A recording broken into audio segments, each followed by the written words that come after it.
We're two hitchhikers. We met while hiking Mount Baldy with mutual friends, wasted no time, got engaged on a frozen alpine lake, got hitched, and have been adventuring together since. We're embarking on a new adventure of living big in a tiny home. Let's see how this goes. Adventure awaits.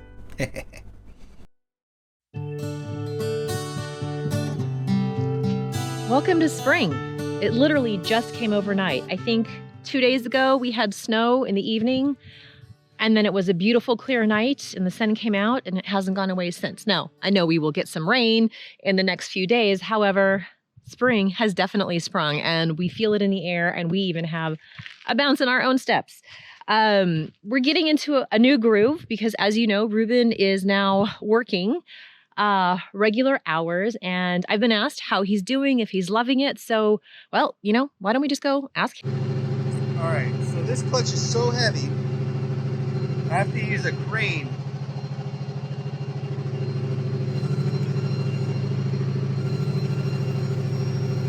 So lift it up.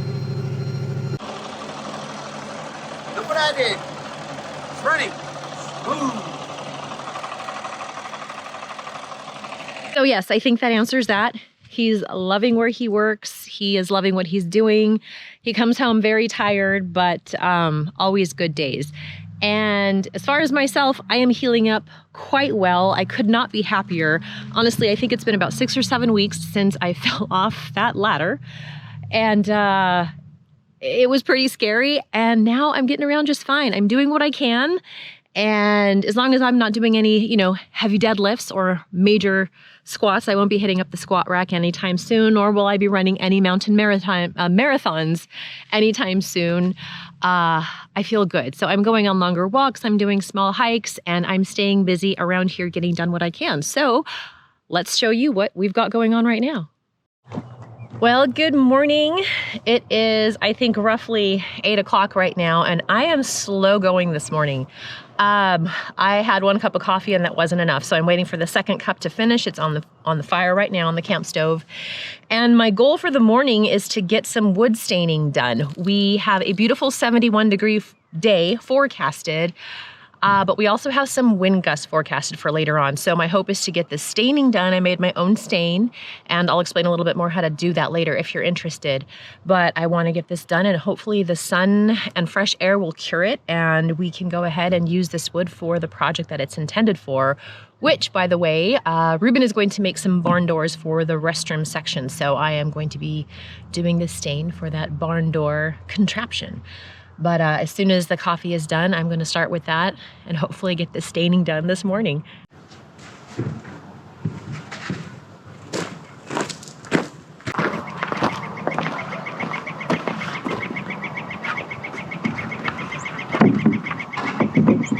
All right, I have my stain, my brush, and my coffee. And that bird sound is my absolute favorite bird sound around here.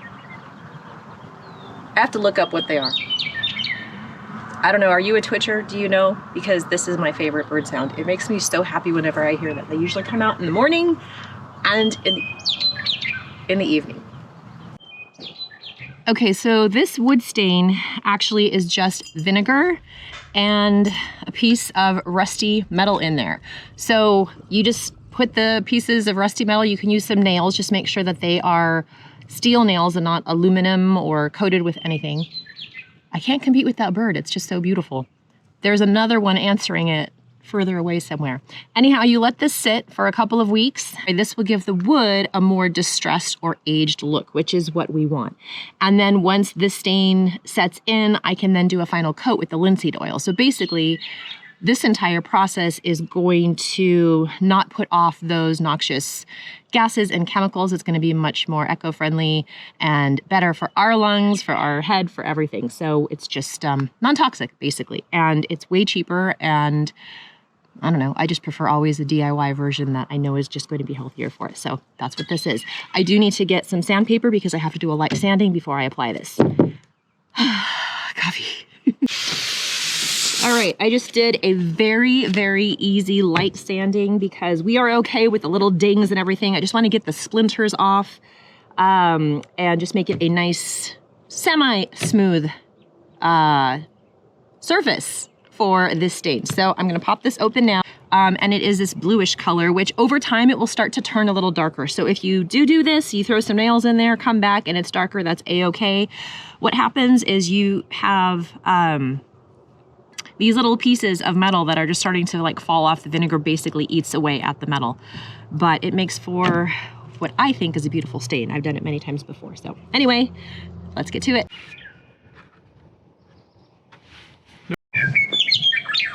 He's right up there.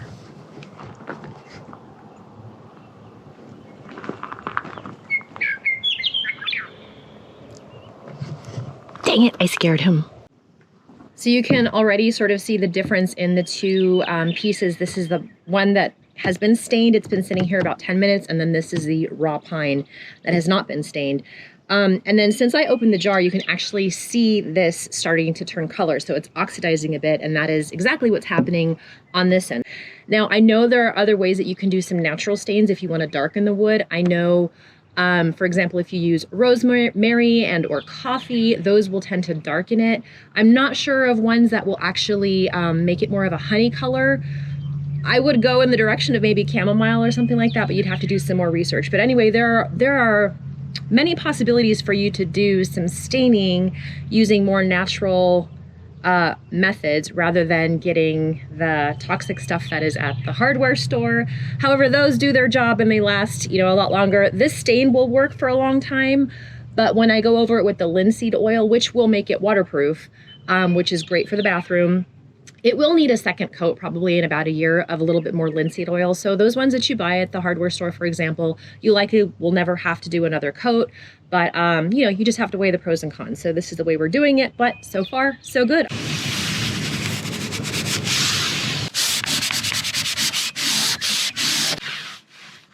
Okay, well now it's the application of the boiled linseed oil. So this will make a good seal on top of the wood and essentially make it waterproof for the bathroom. And yeah, it works just like a regular wood sealer, except this is again less toxic because it comes from a natural source. Linseed oil is actually flaxseed oil. There are certain oils, and linseed oil is one of them, where once it makes contact with the wood and the fibers, it polymerizes. So it actually penetrates and creates a new chemical reaction that makes it a little bit waterproof. Now, if you use a different oil, I think olive oil, it's considered a soft oil. I don't know why soft is a term, but it does not polymerize, and that will actually start to turn rancid and will smell. So linseed oil or flaxseed oil will not do that.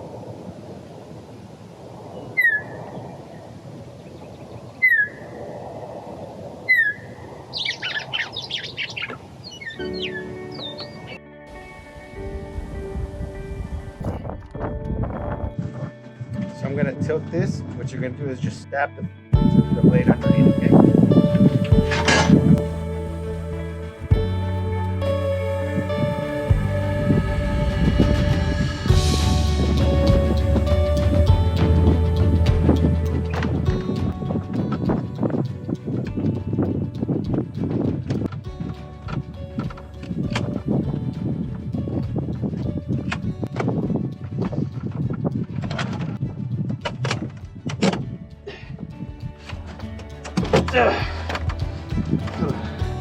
It's hanging on an edge right here.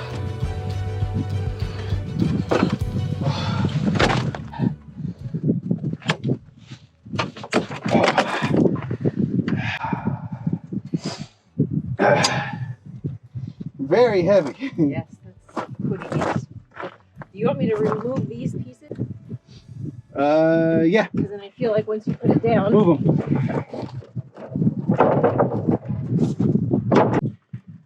Wham.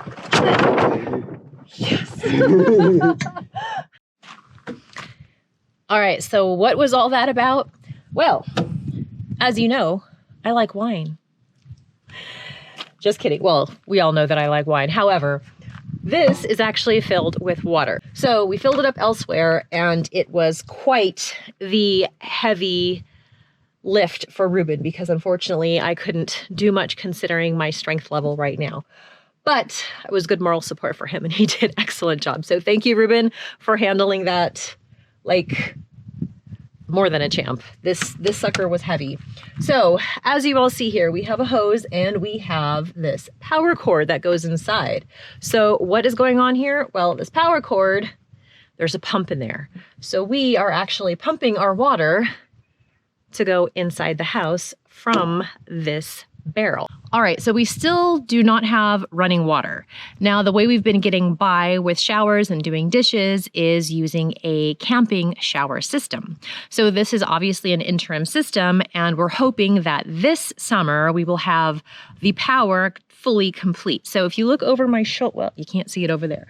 The solar array is over there. And once we hook that up to the battery system that we still have to build, at that point we'll have full power and we'll be able to fill up our giant water cistern and we'll have running water and power on demand, but we are not there yet. So our interim solution has been to haul in water 1 jerry can at a time. So we have 2 jerry cans specifically for water and hold 5 gallons each. And we would just dump those into a bucket and utilize our camping shower system. So the system itself, we can get water heated up to 140 degrees if we want. That's a very hot shower. I don't recommend that. And we just plug it into the wall and it doesn't take very much juice. So our tiny little solar system is sufficient for it. And we hook up a little propane tank and it does the job. The cumbersome challenge is hauling in so much water, especially 1 jerry can at a time or 2 jerry cans at a time. So we were like, we need a little bit better system. So why don't we look into getting something that just holds a little bit more water? And we actually found used wine oak barrels.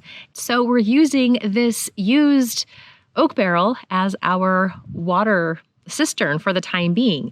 Now, an oak barrel itself, this size, I believe, if it's correct, holds the equivalent of about 300 bottles of wine. I think it's somewhere around 60 gallons. So 300 bottles of wine, roughly 4 good-sized glasses per bottle. That's a little over 1,200 glasses of wine, but it's just water. And the funny thing is, though, the water may or may not smell like wine. So after a shower, we may or may not smell like winos. So I just want to add, in case you are thinking that, wow, that's a lot of effort to have to go through to just take a shower, especially such a short one. This is luxury for us compared to what we were having to go through. Now, granted, over the summertime, it was nice because we have our outdoor shower set up and it was more like a spa. But when the winter hit and temperatures dropped, we didn't have that luxury, nor did we even have running water at all from the hose because it was just frozen solid. So we couldn't do it. So what we were doing is heating our water up over an open flame and spooning it over ourselves. And that is how we took our daily showers. So, you know, next time you have a rough day and you go home and you decide to take that nice, warm, steamy shower or draw a bath for yourself, just think you could have to heat it up over an open flame and then do it. I mean, your day would just be that much harder. I mean, we did choose to live this way, but still, there are certain luxuries that people just don't think about. So enjoy that hot running water on demand that you have. Ours is pretty good. We just smell like wine.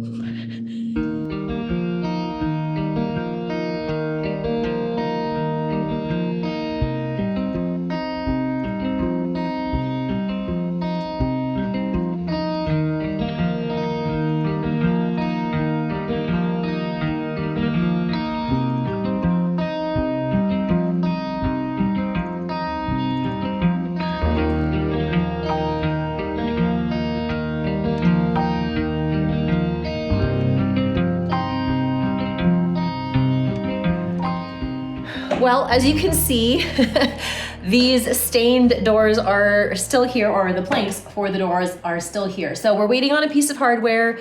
We couldn't complete this project for the door this week, but hopefully next week we will be able to. We did get the pantry complete, so that is a great update and a check mark. So I'm starting to move food in and organizing that a little bit, but I'm very excited to not have to go over to the other side of the property just to get a couple spices, you know, back and forth every single day. So this week I will be organizing that a little bit more, but I'm super excited about it. And in addition to hopefully completing this door for the restroom, We are hoping to complete the closet door for our clothes. Now, in order to do that, we have to move the small battery system that is currently in that spot into this shed.